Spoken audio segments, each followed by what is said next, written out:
Hi, this is Kim Newlove, host of the Pharmacist's Voice podcast. National Poison Prevention Week is March 20th through 26th, 2022, and today is March 25th, 2022. So, happy Poison Prevention Week! Angel Bivens, Pharmacist and Certified Specialist in Poison Information, returns to the show today to share best practices for medication storage and disposal. Plus, the Maryland Poison Center, otherwise known as MPC, is celebrating 50 years of service. Congratulations, Maryland Poison Center. In honor of that milestone, Angel, who works at the Maryland Poison Center, will also share how the MPC has evolved between 1972 and 2022.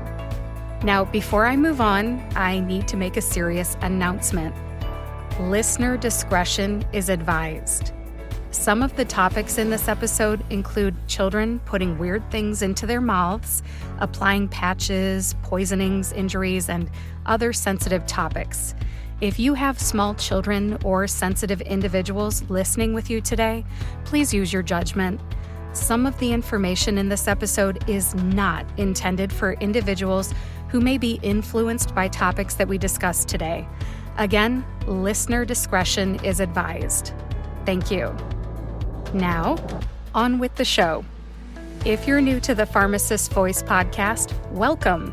Again, I'm your host, Kim Newlove. I am a pharmacist by training, but I made a career transition to voice actor and podcast host. Among other things, I narrate audiobooks for women pharmacist authors, provide medical narration to clients in the pharmaceutical and biotech industries, and narrate content for explainer videos and e-learning projects. I was inspired by my nonverbal teenaged son with autism to combine my background as a pharmacist with my speaking voice and launch my business, The Pharmacist's Voice, in 2017. My son Craig helped me realize the power of having a voice and using it. My solo podcast episodes are about some aspect of being a pharmacist, a voice actor, a pharmacist podcaster, or my career transition from pharmacist to voice actor and podcast host. My interview shows feature a variety of people who use their voices to advocate for something, educate in some way, or entertain so that you are inspired to use your voice too. This is episode 141, and you can find the show notes with links to anything mentioned today on my website, thepharmacistvoice.com. You can also find my medical narration demo and a link to my online course, Pronounce Drug Names Like a Pro, on my website. That website again is thepharmacistvoice.com. Let me tell you a little more about my guest, Angel Bivens, then we'll dive right into our interview. First of all, Angel was my guest on episode 87 of the Pharmacist's Voice podcast in March 2021. If you want to hear that episode, there's a link in the show notes.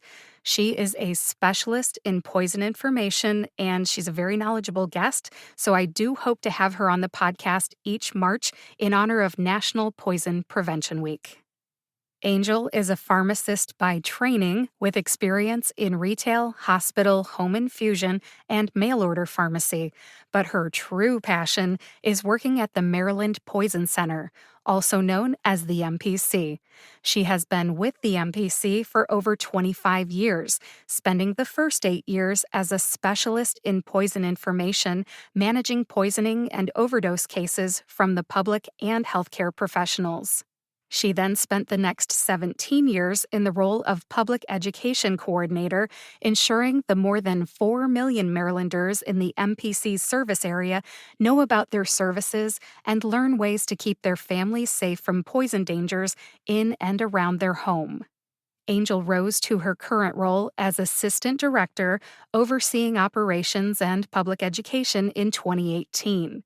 In this role, she combines her love for educating the public with responsibilities that ensure there is always someone there to help with a poisoning or overdose 24/7, 365.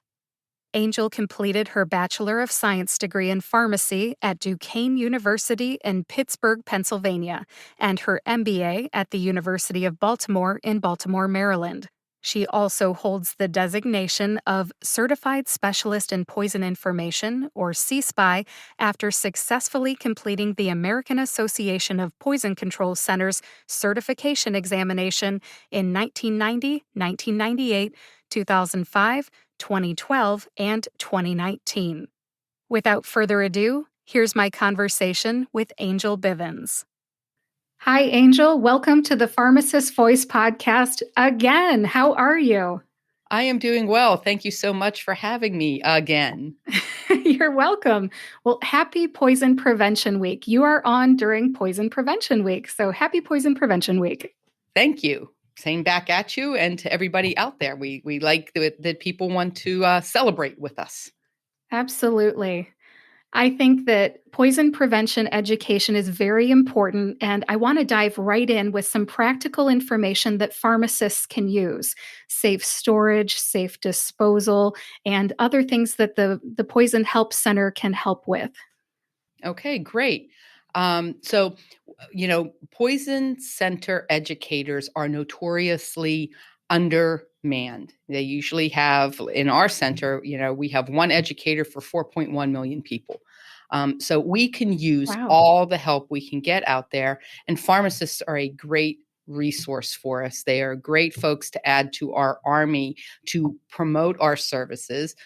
So that's one thing that we would love if pharmacists would keep a stack of stickers or magnets to hand out to their patients so that they can remind people that there is a poison center available to help 24/7, 365. So that would be a great use of their voice, just promoting the poison center service. But then going through and being that medicine safety resource that's kind of consistent with what our medicine safety messages are. So I'm glad that you're having me on today so that we can talk about the safe storage messages and the safe disposal messages and the general medicine safety messages that poison center educators promote throughout the country. Awesome. Well, where would you like to begin? The floor is yours, dear. Okay. Safe storage is probably a great place to start. For years and years, poison center educators would say, you got to lock medicines up. You got to lock it up. You can't have it around. But really, how practical is that? If it's locked up, you're going to forget to take it. You're not going to have ready access, et cetera. So, we want to make sure that kids are safe and visitors are safe and everybody involved is safe. But we want to make sure that the medicine is accessible. So poison center educators and the CDC got together along with the Consumer Healthcare Product Association. They got together and they formed this initiative called Protect, and they came up with a safe storage routine that is easy for everybody, and it's very simple: up and away and out of sight. Okay, so if you store things up and away and out of sight, it really should be easily accessible for you so that you remember to take your medicine. But it shouldn't be so easy that somebody's going to perhaps breach your privacy and know what you're taking, that somebody's going to perhaps take your medicine from you. We have instances where teens and other visitors will take medicines from family members and friends. So we want to avoid that. And most importantly, we want to make sure that little kids don't get into this stuff. So that really is the best storage recommendation that we can make, is up and away and out of sight. Definitely good recommendations. I think that would be great for household cleaners and other types of things too, right? It really is. So in general, you want to store non-food items away from food items, okay? Because you don't want to get lookalike products confused. Heaven forbid, we go ahead and make our big pot of spaghetti sauce and use the Comet cleanser instead of the Parmesan cheese because their containers look exactly the same. So you want to store things away from one another, and you want to keep things in their original containers, right? So all non-food items need to be in original containers, and definitely don't use food containers to store those things, because that's when mistakes happen and calls to the poison center are unnecessary. Yeah, those are excellent examples. The Comet cleaner and the Parmesan cheese, excellent examples. And we've had tragic situations where parents will bring stuff home from their workplace, cleaning products in soda bottles or in water bottles, and sit the bottle on the counter, and a thirsty young one comes along and takes a drink. And we've had some tragic situations where they've been, industrial strength degreasers, and the child is burned from esophagus all the way down to stomach, and with some catastrophic injuries. Yeah, those injuries aren't just a one-time thing. That's a lifetime injury. Absolutely. That is a lifetime injury. So we definitely want to store things in their original containers, as far as your cleaners and household products and things like that. I'd like to also point out that Up and Away and Out of Sight campaign, the Protect campaign, actually has online resources. If your listeners are so interested, they can go out and get information about the project. There's posters available and things like that they can perhaps put up in their stores, or set up a table display about safe storage. Oh, that's good. Free resources. How do they get access to that information? Well, if you just Google Up and Away, it should come up. But there is a website, upandaway.org. Oh, thank you. I'll put a link to that in my show notes so they can just click and go. Excellent. Excellent. So that's in general, just Up and Away and Out of Sight. But you want to make sure that you promote child-resistant packaging, and remind patients child-resistant is not child-proof. And most adults will probably laugh and say, "You're absolutely right. If anything, they're adult-proof." But we do want to stress the importance of child-resistant packaging, and understand that they're meant to slow kiddos down, not meant to keep them out completely. And young kids, given enough time, will still get into them. So we definitely, those child-resistant caps, that's great. We want folks to have those if they have young children at home. Same thing with cabinet latches, okay? Not meant to keep the kiddos out completely, but should slow them down and buy you enough time to catch them in the act whenever they're trying to get into a cabinet that they're not supposed to be in. And then we do have some things that we want locked. Okay. Our chemicals, our paints, some automotive products, pesticides, things like that. Mainly things maybe in your garage or in your basement, but those really should be locked, because we don't want anybody getting access to those that aren't supposed to have access. Yeah. How about button batteries? What is the Poison Center's experience with kids getting poisoned by button batteries?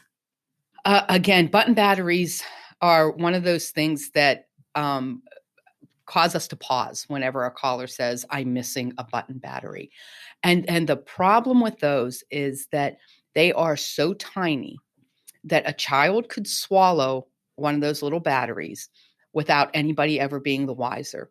And what happens if the battery gets all the way into the stomach, everything is fine.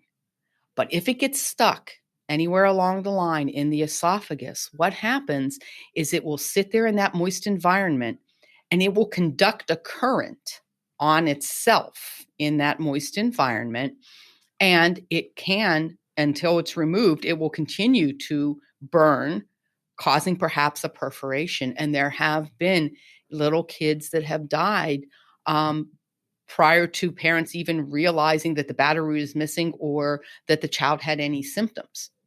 And it's because those batteries get stuck and emit that current, conduct that current. It's not that they leak, it's that they conduct a current. We actually have a fun video on our YouTube channel at the Maryland Poison Center where we simulated what happens with a button battery. We took a hot dog, and that's our esophagus, and we stick the button battery in the hot dog. And as soon as you stick that battery in that hot dog, it starts to sizzle. The liquid in the hot dog starts to sizzle. We did a time lapse, and in 30 minutes, the hot dog right around the battery is cooked.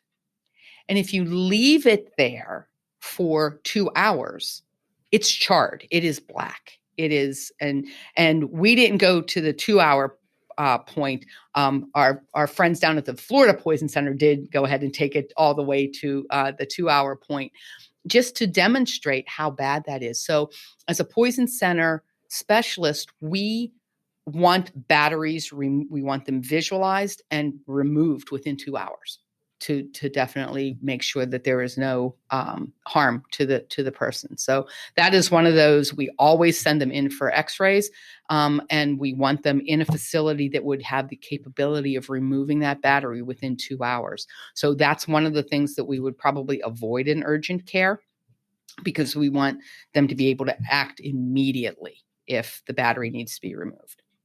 That is a very, very scary situation. What attracts a child to swallow a button battery in the first place? Kids are just curious, and they can't figure out what they're supposed to do with things. And a lot of kids just put everything in their mouth. Some kids don't put anything in their mouth. So each child is different. And so sometimes kids just put it in their mouth just to play with it. There are other kids that, it's just everything goes in. So that would be a head scratcher for me. What appeals? What is so appealing about a button battery that we should want to swallow it? If we're talking a colorful pill, I could see why a kid would put that in their mouth, right? They're thinking that it's candy. They're thinking that it's an M&M or something like that. Don't have an explanation for why a child would put a button battery in their mouth. Yeah, the only thing I can think of is that it's shiny and it's little, but their button batteries come in all kinds of things. My Hallmark ornaments had them at Christmas time. And greeting cards. Greeting cards, yeah. And then hearing aids, right? Yes. Yep. Hearing aids. And then on Reddit, I forget one of the sites, but one of the crafty sites, make your own greeting card. You can go ahead and get a button battery. You can get copper tape from one of those big box home improvement stores, and you just tape it onto the paper and away you go. And I'm thinking, holy cow, that is terribly unsafe, because that battery is just sitting there asking to be swallowed. Mm-hmm. So that's one of those projects that we would definitely reserve or recommend for older children only, and households that don't have very young kids in the home. Yes. And I know that we're going to eventually talk about disposal, but how does someone safely dispose of those batteries? Because, kids find stuff in the trash even. Yeah, probably just making sure that they're not just visible, kind of hide it in something and go ahead and discard it. Now, different localities will have different rules and regulations with regard to disposal of batteries. So I definitely recommend that everybody look at their local ordinances to make sure that, the proper way of disposing any type of battery. Some places trash is okay, some places not so much. And they want you to take it, to a landfill or to a recycle center or something like that. Yeah, I think about dogs too, like I don't know how many times I had a yellow lab and I had a golden retriever, and they both loved food, of course, and they would eat anything in the trash. And I just think, oh my gosh, if you throw a button battery in the trash, a dog could even get to it. So anyways, that's why I bring up the safe disposal, since we're on the topic of button batteries. Thanks for going there with me. Yep. And we'll talk more detail about safe disposal a little bit later, I think. So, maybe we could talk a little bit about just general medicine safety. Absolutely. Yes. You are the expert. Let's hear all about it. Well, again, ideally we would like medicines to be kept in their original containers, right? And we have some exceptions to those rules. But we definitely want stuff kept in original containers as much as possible. But as a pharmacist, we have to balance compliance. We want them to take their medicines when they're supposed to take their medicines. So, we have those daily pill minders that we all have in our stores, and we can go ahead. There's so many different kinds. Now, there are a few that are child resistant, and that's awesome. I haven't really had a chance to look at one of those in detail to see if it would still be cumbersome for an older adult or for somebody trying to take their own medicine. But that is something to consider, to take a look at. One of the cons of a daily pill minder is that they are not child resistant. Okay. And you could get medicine confused, right? We all know that stuff changes color and changes shape all the time. So if you're somebody who's programmed to know that your pressure pill is blue and your sugar pill is green, and then the next refill, they're reversed, that could be a problem. So that would be another con of the daily pill minders. Now, the good news there is that because you're filling them weekly, you pretty much are looking at the labeled container and you can match those up. But they definitely make it very easy to remember to take medicine. Yeah, you're talking about the 7-day lift the flap type, right? Yes. Okay. Yes. That's what we're talking about. Um, you know, another pro of using those is if you're taking multiple medicines, you don't have to open up multiple bottles, and it kind of saves time. I personally use them because it's just very nice to open one flap and there you go. I have my morning meds in my hand. Much less time consuming. And then from the poison center's point of view, granted the con, not in the original container, because that is something that we preach. But if a child gets into a daily pill minder, it is a finite number of pills that they are getting. We know what was in there, so we can easily do calculations to know if it's going to pose a problem. And from my point of view, I would much rather have a parent tell me they got into the daily pill minder and they got, 3 aspirin and 3 glyburide and etc. Than they got the bottle of 100 glyburide open and I have no idea how much they got. Okay. As a poison specialist, that would terrify me. Okay. Finite quantities, definitely much better to deal with. Kind of like the same thought process with the dose packages. Really like those because you know what they got into. They had to push them out, and you at the very least have a maximum quantity that they could have gotten into. So all of those cold medicines, they're are punch out kind of things, or I know some of the pharmacies, and there are some services out there that actually package things for home use in unit dose. So again, those are a great child resistant. I view those as child resistant packaging. Right. Well, thanks for sharing some of the pros about using those 7-day pill minders. I always think of them as easy access to medications. And I worry about my son who has autism and an eating disorder where, number one, he doesn't know when he's full. And number two, he eats non-food items. I worry about him getting into those things. But I guess you're right. It's only 7 days worth of pills instead of, like you said, possibly 100. So I guess it's limiting the damage. It's limiting the damage, but if you partner that limiting the damage with the thing we opened with, up, away, and out of sight, that should help to decrease his access to it. Yes. And we have to have conversations with grandmas and grandpas whenever we come over. Like, I see you've got your pill minder out here. I'm glad you filled that, but can we move it? And then they know. Yes. They walk it out of the room and they put it somewhere that I don't even know. So Right. It is out of sight. Right. Yep, good advice. So yeah. So, safe use of pill minders, you've got to continue to store them, out of sight. Visitors need, when they're in your home, they should store them, in a safe place. You should, if you're hosting somebody in your home, you should offer them a safe place to put your medicine. Especially if you're in a situation where somebody in your family, might get into things. So definitely offer a safe place for them to store medicine. And you want to go ahead and make sure that if you have multiple people in the home taking medicines from these daily pill minders, get different colors. Oh, excellent right? advice. So that you know which one is yours and you don't really have to try to look at the pills and try to say, oh, those look like mine or do those look like his? Get 2 different colors, 2 different styles, something like that. You shouldn't have identical daily pill minders. That's a good point. We definitely don't want medicine stored in baggies. Okay. So many people store medicines in baggies. Really? Oh, yes. Yes. I was doing a program once at a senior center, and I was talking about how we don't store medicine in baggies. From a kid's point of view, baggies are meant for treats, right? When you go shopping, when you go to church, when you go someplace where you want the kid to be quiet, what do? You put M&Ms or Cheerios or something in a baggie. So if they go into your purse and they find a baggie of medicine, they're going to think it's a treat. Okay.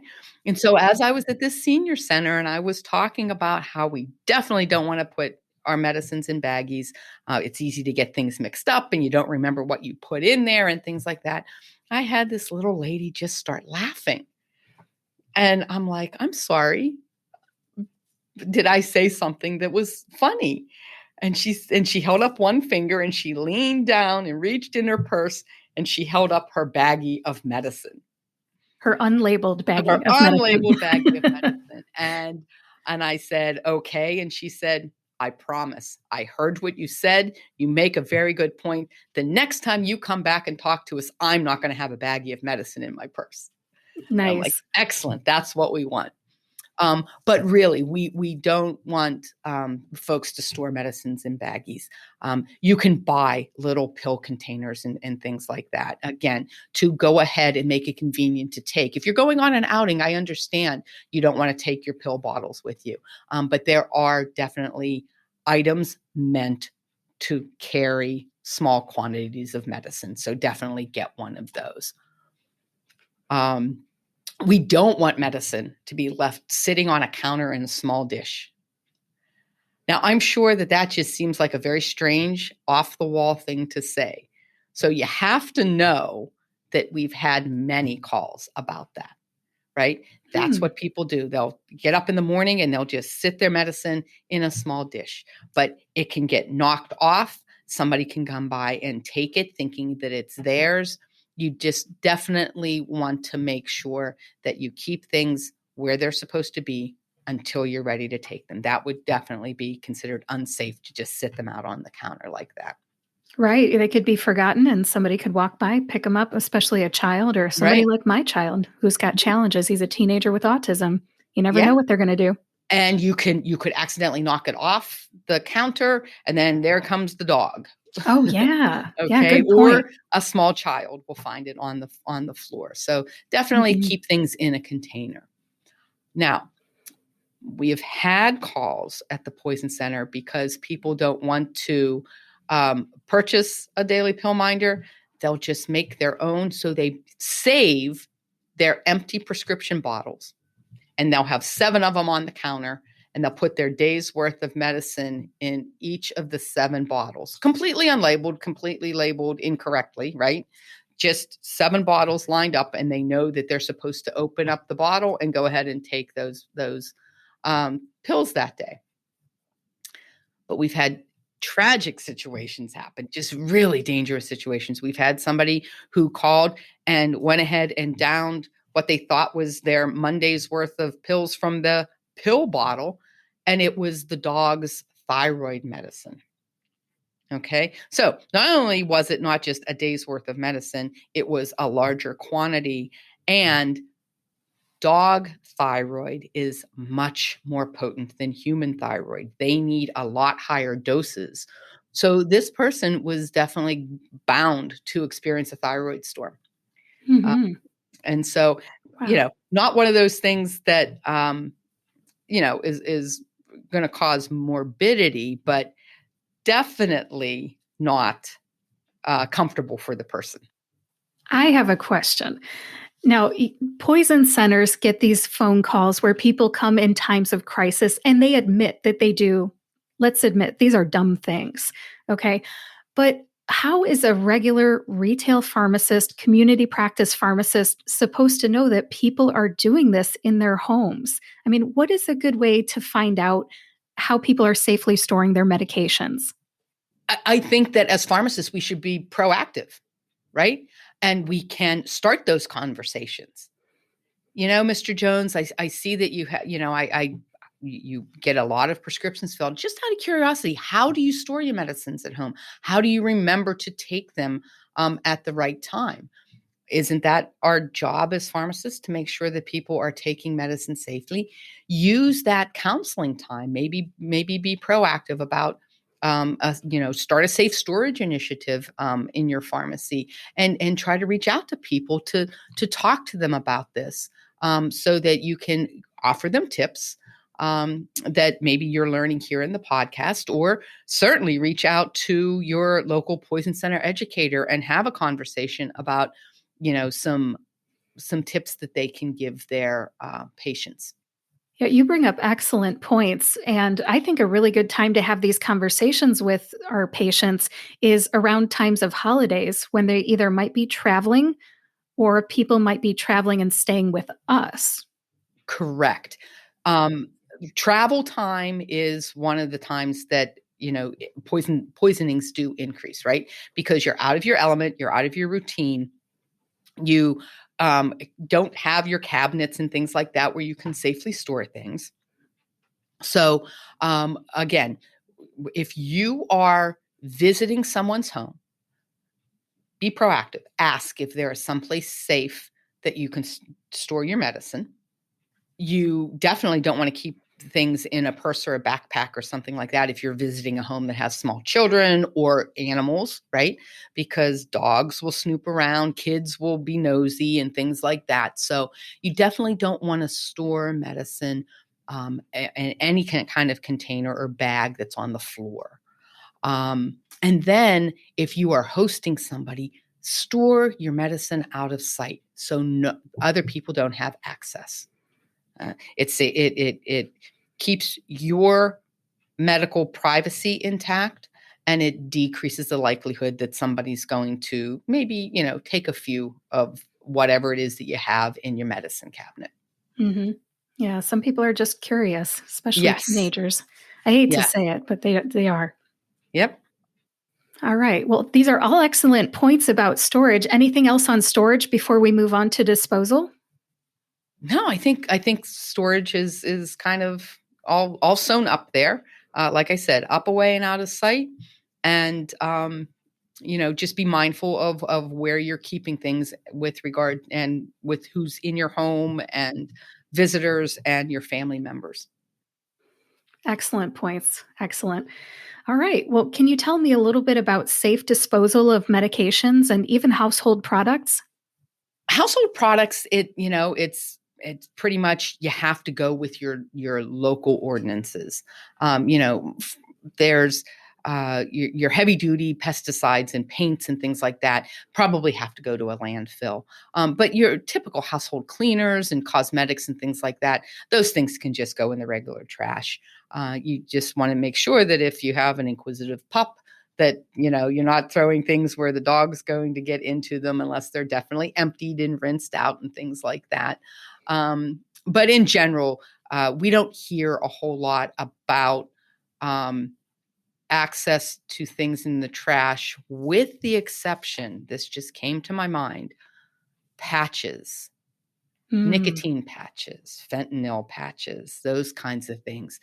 If you have those, or if you are dispensing those, please, please, please recommend that, first of all, that when the patient removes it from themselves, that they fold it onto itself so that it's no longer sticky.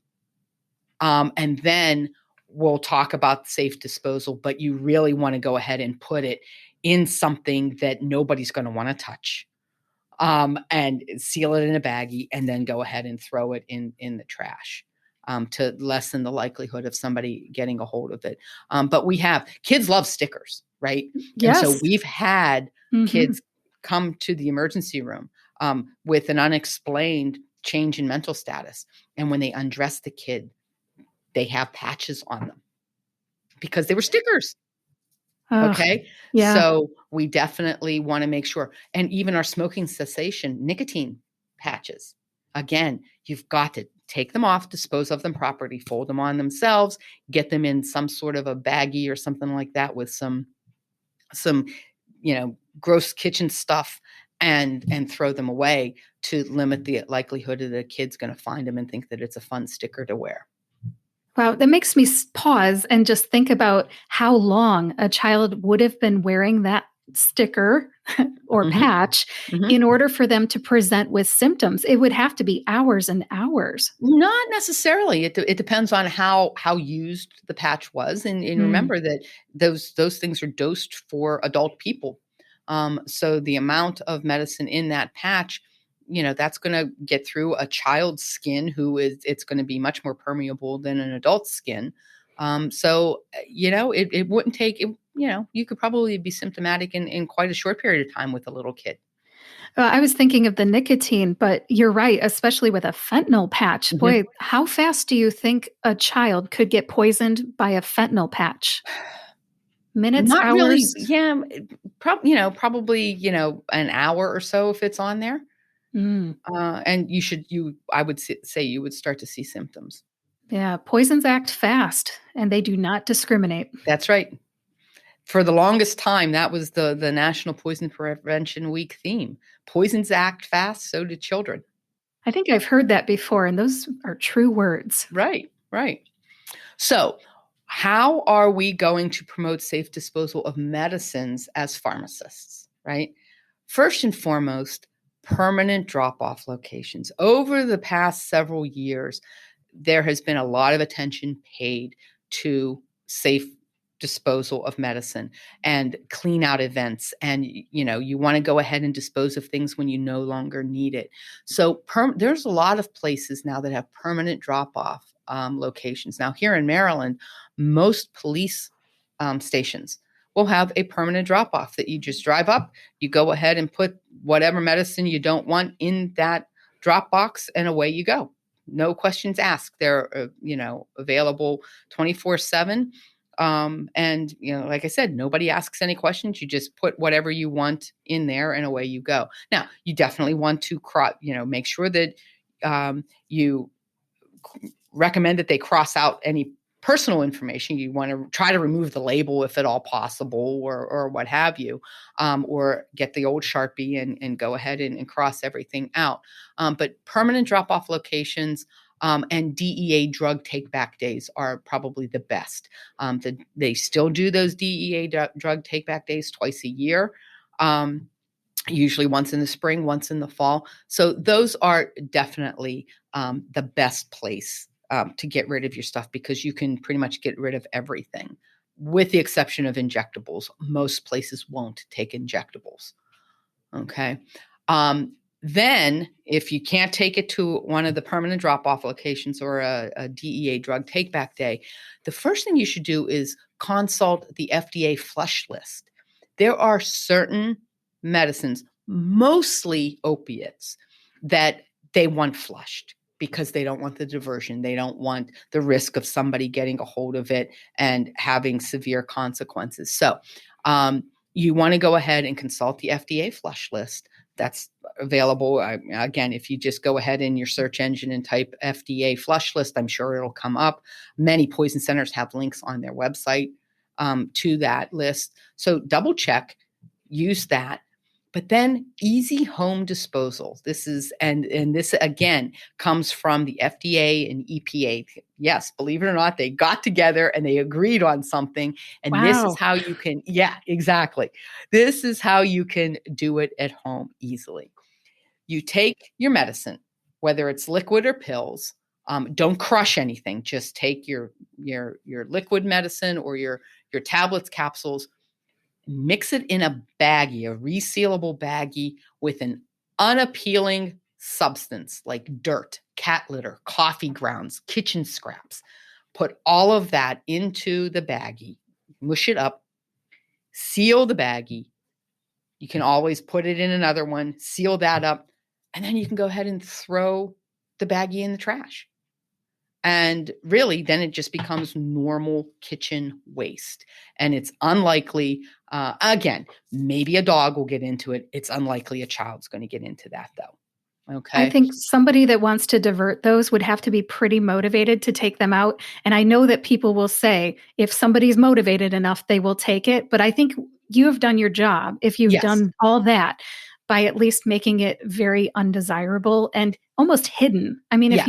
if you hide controlled substances in leftover applesauce, or even if you mix it in with your backyard bombs from your dog, Mhm. I think somebody's going to be a lot less likely to go fishing for it. Just my opinion, but I appreciate the suggestion. Right.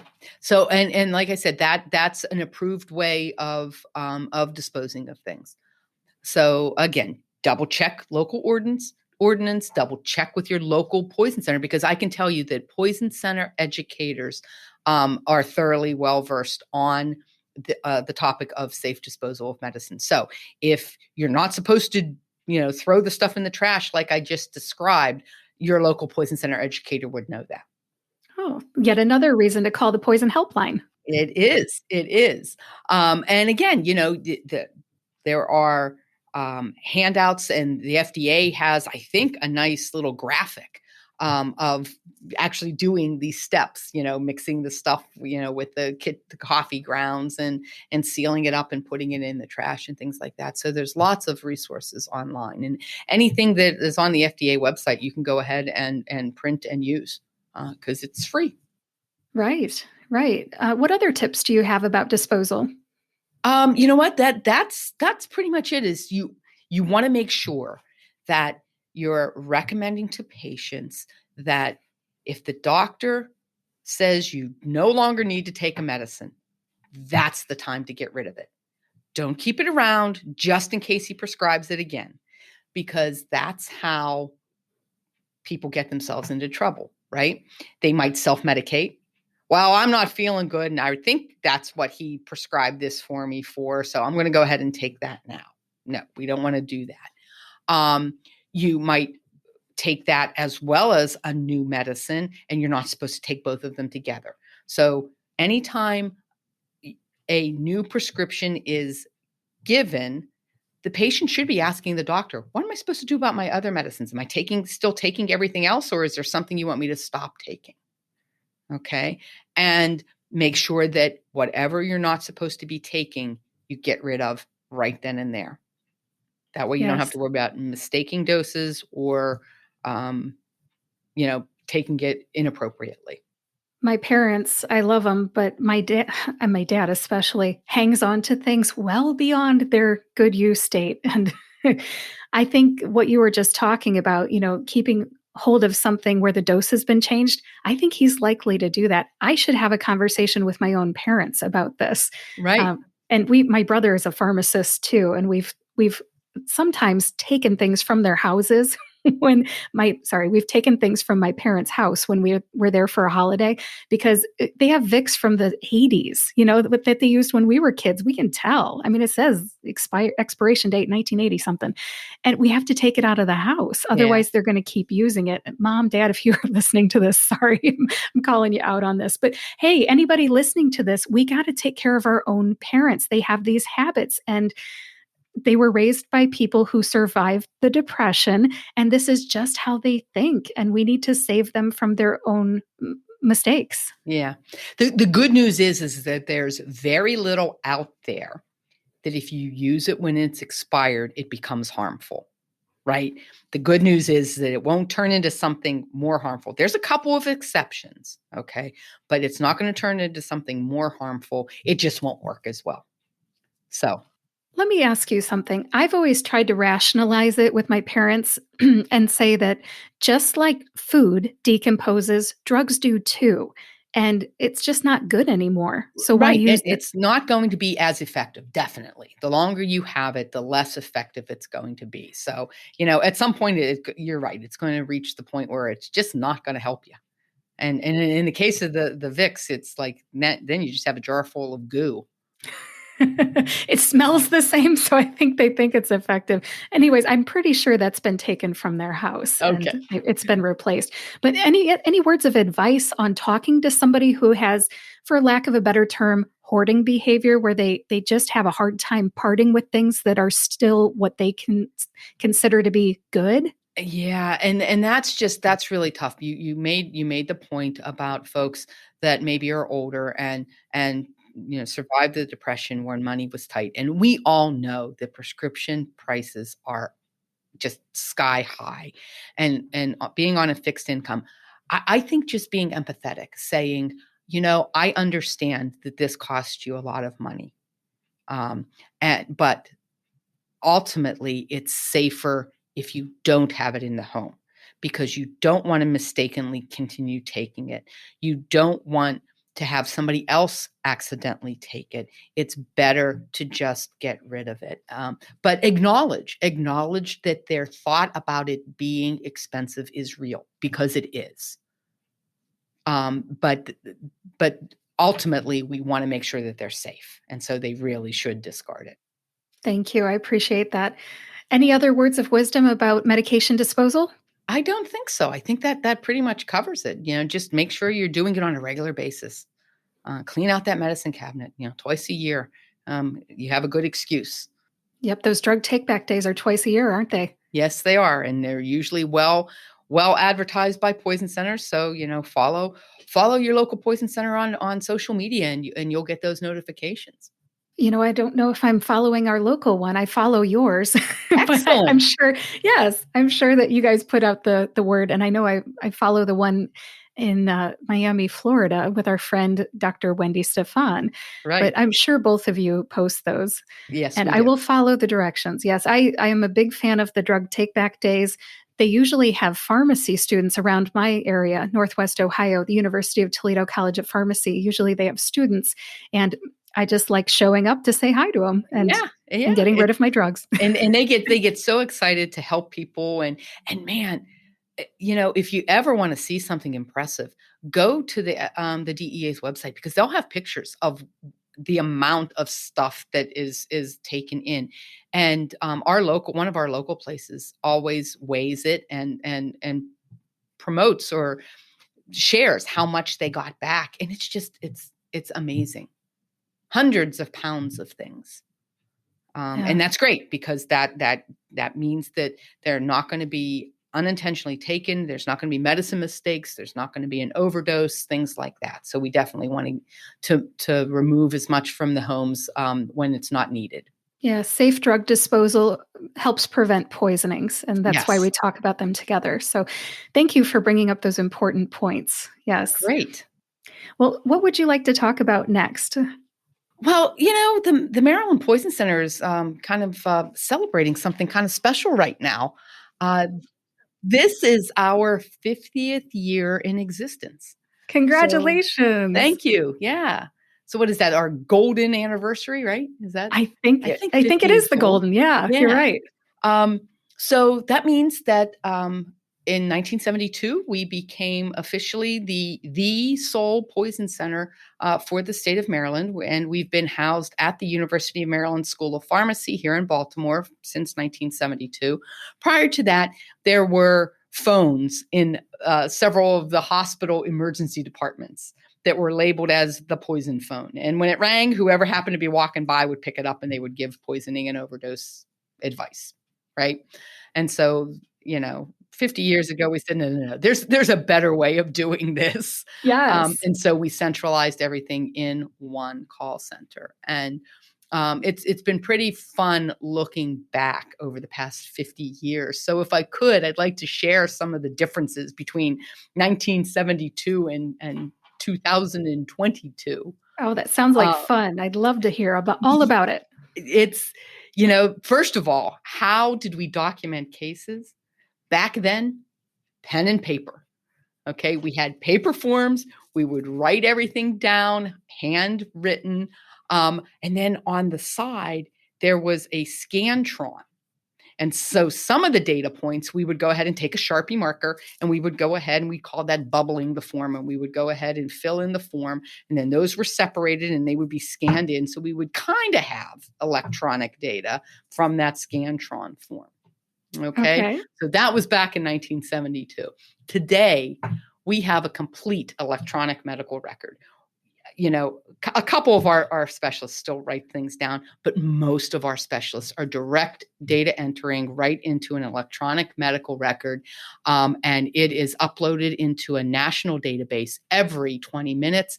And that enables us to do surveillance not only in our own state, but on a national level, looking for outliers and things like that. So huge change in those 50 years.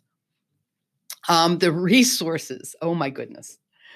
Back in the day, we had index cards with all of the product information on them.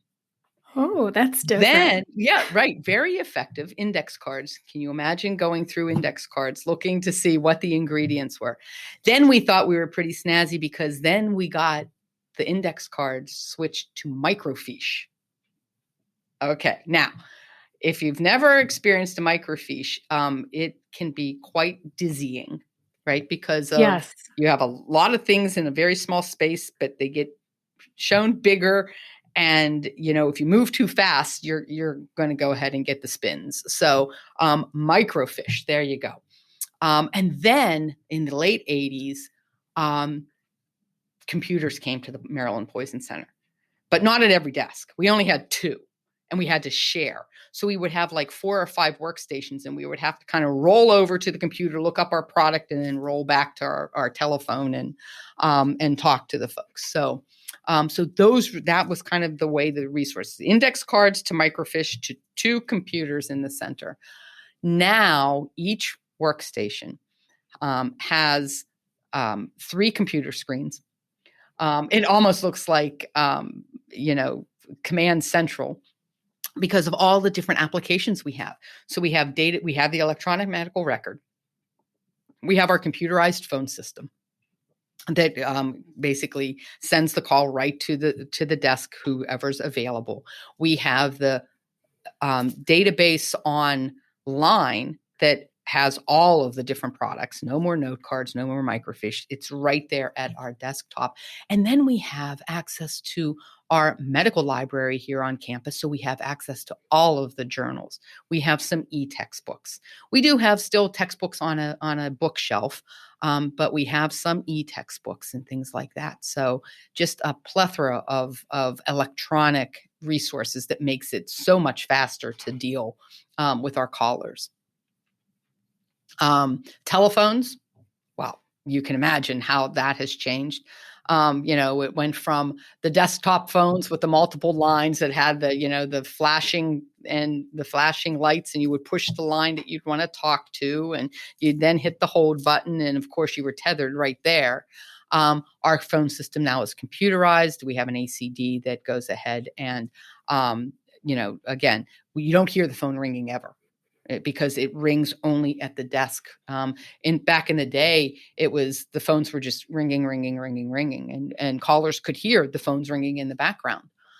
So it's a lot quieter now in the Poison Center. And then looking at our data, in 1972, we managed 5,700 human exposure cases. In 2021, we managed more than 31,000. So got the word out there.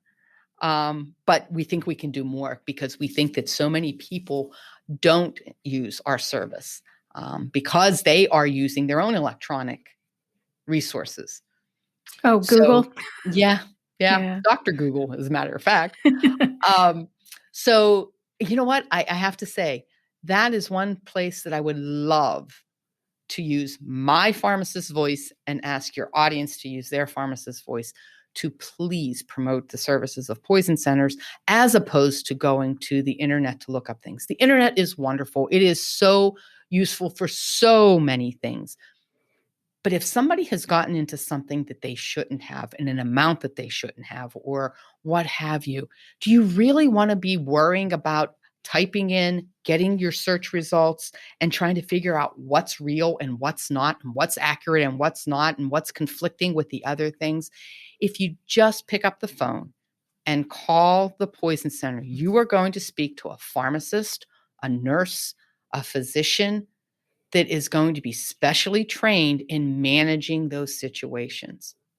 So that is probably the one thing that I would love for your audience to use their pharmacist's voice and promote services of poison centers. Since we're on the topic of contacting the poison centers, two things. What is the phone number that pharmacists should call and tell their patients to call? And what is the website that is possible for them to get some information or engagement with a poison center staffer? Okay. So the phone number is a nationwide phone number. So everybody should jot this down because this is the number that you would want to give to all of your patients. It's 1-800-222-1222. Fun fact, it's 20 years that number has been the nationwide number to reach poison centers.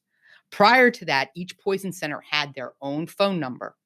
Okay. And so if you wanted to call the Maryland Poison Center, you had to have the Maryland Poison Center phone number. If you were going on vacation, you then needed to get the phone number for the South Carolina Poison Center if you were going to Myrtle Beach or something like that. Okay. Oh, okay. So now, same number, no matter where you are in the US, as long as you have a US phone. So even if you travel to Europe and you pay that data charge, you can go ahead and reach US poison centers from any US state, US territory, or overseas if you have a US phone. We do get calls from military all over the world. Okay, Oh, interesting. 800-222-1222. That's the phone number. Thank you. There is the American Association of Poison Control Centers. It's aapcc.org would be the website. They should be able to connect you with your local poison center. Like there should be an area on that website to locate your local poison center and connect to their website. But again, this is one of those things that it would be okay to use Google, right? And just, if you're in Cincinnati, type in Cincinnati Poison Center and see what comes up. A lot of times AAPCC will come up and they will, like I said, they do have a Find Your Poison Center site. So that's the best option there. Remember that there are 55 poison centers in the country. Not every state has a poison center, but every state has poison center services. Okay. So for instance, Delaware does not have a poison center physically located in the state of Delaware, but the good people at the Philadelphia Poison Center manage the cases from Delaware. So some states don't have one. Other states have multiple. Florida has 3. California has 4 or 5. Texas has 5. Okay. Everybody is covered by a poison center, by a local poison center. It sounds like the best way to get help, though, is by telephoning. Is that right? It is. It is. And again, that's where we battle with young people, right? Because no young person wants to talk on the phone. But I can assure you that we're faster than the internet. We're friendlier than the internet because you have some back and forth, and we're truly experts. You don't have to worry about whether or not the advice that you've received, whether it's accurate or not. Medical misinformation on the internet is ubiquitous. It's so hard to tell what's real, what's not. And there's a lot at stake when you've got somebody who's possibly been poisoned. I can speak from experience. I have this son with autism. His name's Craig. He's 19. And over the course of his 19 years of life, I have called the poison center more times than I can count. It's probably up to 10 times. He eats leaves. He's eaten rock salt. He's eaten all kinds of things. It's not because I'm not watching. He'll do it right in front of me. He'll do it in front of his teachers. Sometimes it's out of my hands.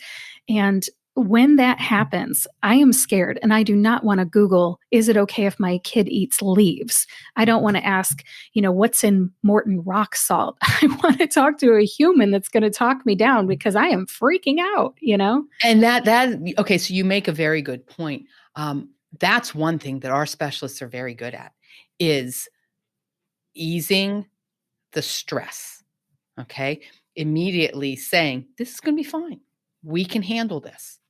Okay. And they talk people down and they reassure. Okay. You get no reassurance from a keyboard and a computer screen, right?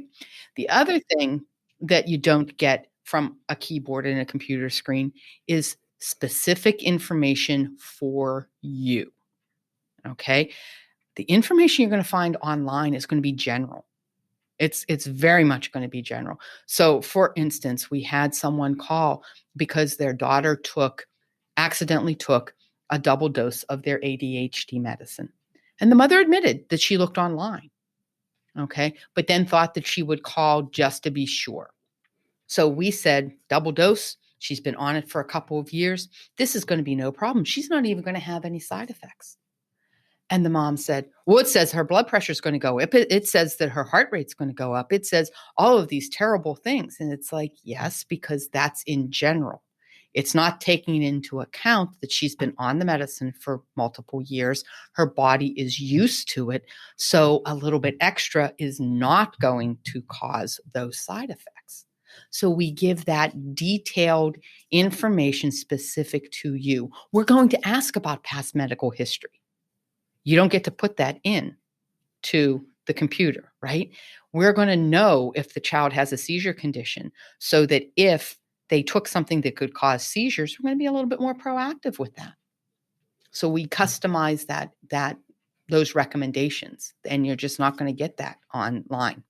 And my experience is that the Poison Center will give a follow-up call the next day or two to make sure my son's okay, which Right. I love and I appreciate and didn't expect. But anyways, would you like to share any stories? That will vary from poison center to poison center. Some do a few more follow-ups than others, but they're certainly not going to leave you hanging, right? If they think that, for whatever reason, if they feel that you're overstressed and they want to check back on you, they will. And you're always given the information to call back, and you are always welcomed to call back. Look, if something happens that we didn't discuss, I want to hear back from you. If something happens that we did discuss, we want to hear back from you.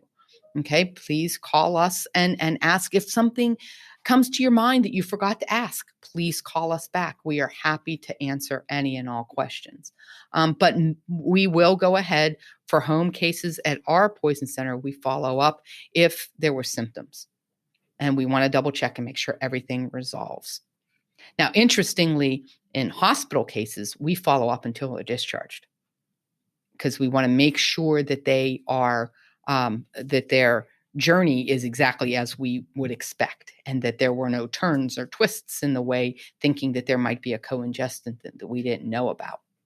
I'm sure you track all kinds of data to kind of determine the success of the interaction. Would that be right? Yes. I mean, there's all kinds. That electronic medical record is a monster. We collect so many data points, but we also report those out. So local poison centers will have local data. All of our annual reports from, oh my goodness, not all the way back to 72, but we have a lot of them on our website. But the AAPCC, the American Association of Poison Control Centers, at aapcc.org, you have access to annual reports for it's a combined of all 55 poison centers. And so they report on all kinds of data points.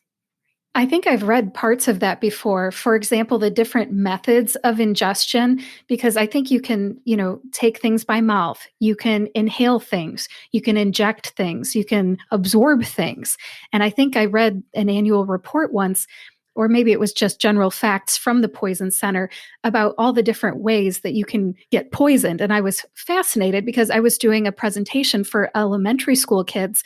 And I thought, oh my gosh, I don't even know about all this. I'm so glad I'm learning this. Right. And then they were surprised because, for example, they found out you can get poisoned by a snake. So then the kids develop a healthy respect for snakes. It all starts with information. Yes, absolutely. When I used to go into schools, I would tell kids, okay, there are 4 ways that a poison can enter your body. What are they?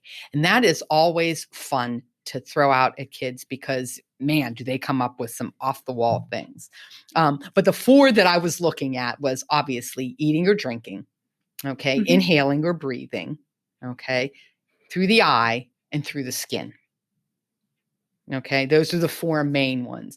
But having said that, we've had our share of things being put in ears and up noses and in many other places. And, sometimes they're challenging.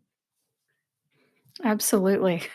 I know kids like to put Legos up their noses, but that's not a poisoning issue. That's That's more not of a a poisoning, no. that's a nasal obstruction. But I know what you mean. Kids they do the craziest things. I think there was even a TV show about that, and that's Yes, because it's true. yes. They say and do the craziest things. All right. Well, I know that I kind of interrupted your history lesson. Is there anything else that you wanted to share about the Maryland Poison Center and their fabulous 50-year anniversary? Other so I highlighted the differences, right? Back then and back now. But I think the thing that I'm most proud of is that the one thing that has remained consistent and constant for the folks at the Maryland Poison Center is the care that's provided by the pharmacists and nurses. Our folks are truly experts. They are truly caring individuals. They don't judge. They never make any of our callers feel silly or belittled whenever they call. They are there to help. And we have lots and lots of services, or lots and lots of years service. Right now, our crew has 250 years combined. And that number plummeted because just yesterday we had a 37-year spy retire. 37 years. Wow. Who So stays with yeah, their job for 37 years anymore? I know. Congratulations to I them. know. Congratulations is right. So you're truly going to get expert advice and expert service whenever you call the Poison Center. And again, that's something that has stayed consistent for 50 years. So I think that's what we're most proud of. Awesome. Well, congratulations on 50 years of helping people. That's wonderful. Thank you. And that's it exactly. And we're happy to do it. And here's to 50 more. Angel, before we wrap this up, can you tell me how can pharmacists get involved? Are there materials available? I mean, what is there available for pharmacists? Most poison centers have brochures and stickers and magnets and all kinds of stuff that they are happy to share with the community. So I think that the best thing to do would be for the local pharmacists to make a local connection with your local poison center. If you're not sure what your local poison center is, use a landline. So call from your store and call the 800 number, and that should get you connected to your local poison center, and then ask to speak to the poison center educator. By certification requirements, everybody has to have somebody in charge of education at all 55 poison centers. We all do that in different ways, but if you ask to speak to the poison center educator so you can get some materials, you should be able to connect with somebody, make a local connection, and perhaps develop a working relationship going forward. I think those relationships are so important because if pharmacists want to do good in their own communities, then any good deed deserves to be done twice. So, do it and then build on it for the Right. next year. This is just my advice.